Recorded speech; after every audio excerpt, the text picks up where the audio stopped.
નમસ્તે દોસ્તો, જય હિન્દ, જય ભારત. મિત્રો, ભારત દેશની સેના, ભારતની સશસ્ત્ર સેના અને ભારત દેશની સરકાર છેલ્લા 2-4 દિવસથી જે કાંઈ કાર્યવાહી કરી રહી છે એ ખૂબ જ યોગ્ય, જરૂરી અને મહત્વની કાર્યવાહી છે. ભારતની સેના અને ભારતની સરકાર નિર્ણય લેવા માટે ખૂબ જ સક્ષમ છે, ખૂબ જ પરિપક્વ છે.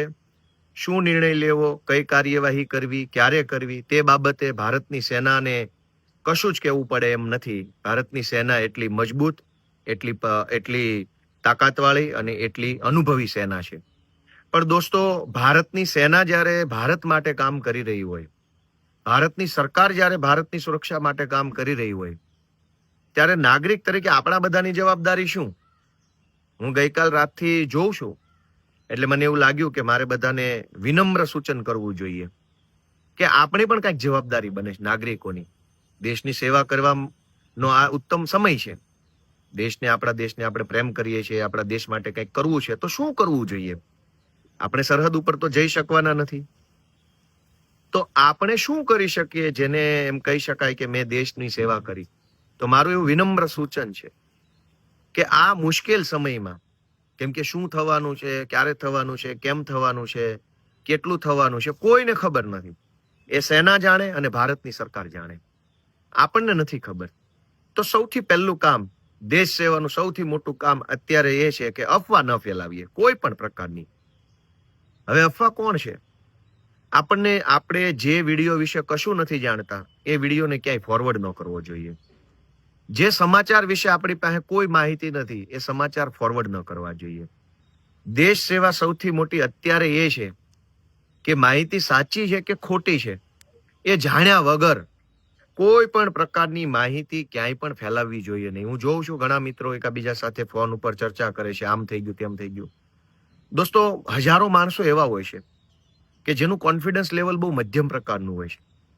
એમને અમુક વાત જાણવા મળે તો પણ એમના ધબકારા વધી જાય, એમનું બ્લડ પ્રેશર વધી જાય અથવા તો બ્લડ પ્રેશર ઘટી જાય, આવું બનતું હોય છે.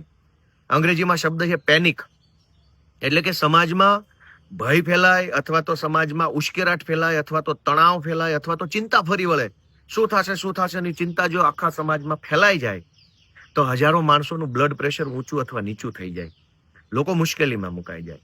મારી બધાને 2 હાથ જોડીને વિનંતી છે કે 2-4 દેશ સેવા કરવા જેવી છે. અત્યારે 2-4 મુદ્દા એવા છે કે જે અત્યારે આપણે બધા કરવા જેવા. પહેલું, કે સાચી હોય કે ખોટી હોય, જે હોય તે બહુ વધારે ફોરવર્ડ કરવાથી, બહુ વધારે ફેસબુક પર, ટ્વિટર પર પોસ્ટ કરવાથી કોઈ મેડલ આપણને મળવાનું નથી.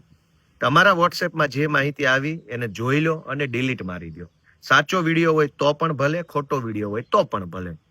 અત્યારે આપણને કોઈ મેડલ આપવાનું નથી. અત્યારે આપણા દેશને આપણા સહકારની જરૂર છે. માહિતી, એક વિડીયો 100 લોકોને ફોરવર્ડ કરીને મેડલ નથી મળતો, પણ એનાથી પેનિક ફેલાય છે. આજે AI નો જમાનો છે.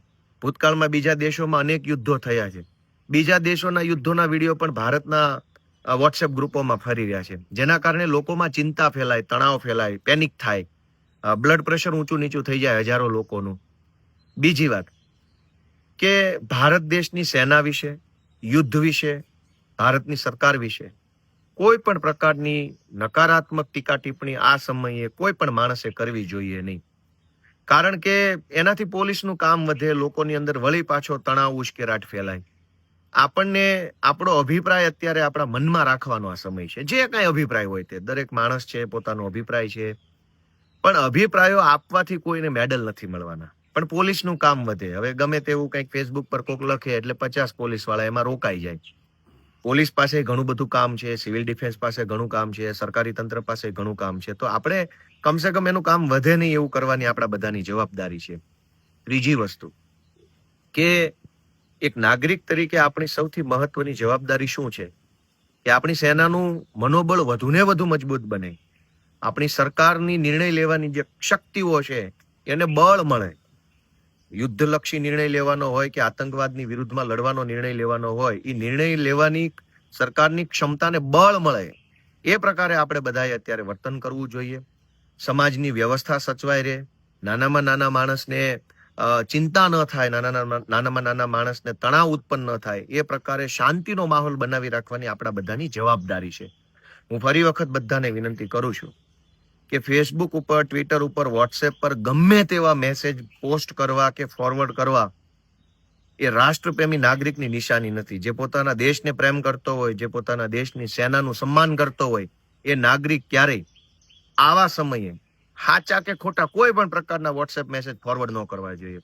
માત્ર મહત્વની સૂચનાઓ હોય, મહત્વની જાણકારી હોય, લોકોને ઉપયોગી થાય, લોકોને અગવડતા ઓછી પડે, લોકોમાં ભય ન ફેલાય એવા પ્રકારની સરકારી માહિતી હોય એનો જ આપણે પ્રચાર પ્રસાર કરવો જોઈએ. જેમ કે બ્લેકઆઉટ થવાનું હતું જ્યારે સરકારે નક્કી કર્યું ત્યારે ઘણા એવા સારા મેસેજ આવ્યા વોટ્સએપમાં કે ભાઈ આટલા સમયગાળા દરમિયાન લિફ્ટમાં કોઈએ બેસવું નહીં, તમારા ઘરના કિંમતી જે ઉપકરણો છે, ટીવી છે, ફ્રીજ છે, કોમ્પ્યુટરો છે, એને બંધ રાખવા.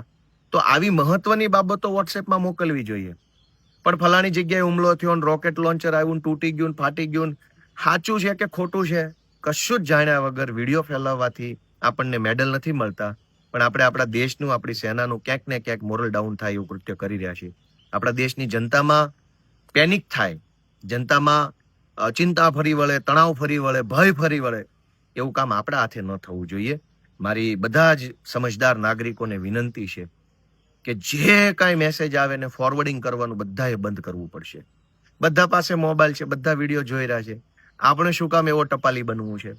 આ સમય ધીરજ રાખવાનો, સંયમ રાખવાનો, શાંતિ રાખવાનો અને સમાજમાં શાંતિ બની રહે એવા પ્રયત્ન કરવાનો આ સમય છે. એક રાષ્ટ્રપ્રેમી નાગરિકને શોભે એવું વર્તન અને વ્યવહાર આપણે સૌ કરીએ એવી આશા સાથે સૌને જય હિન્દ. વૈષ્ણવજન તો તેને કહીએ જે પીડ પરાઈ.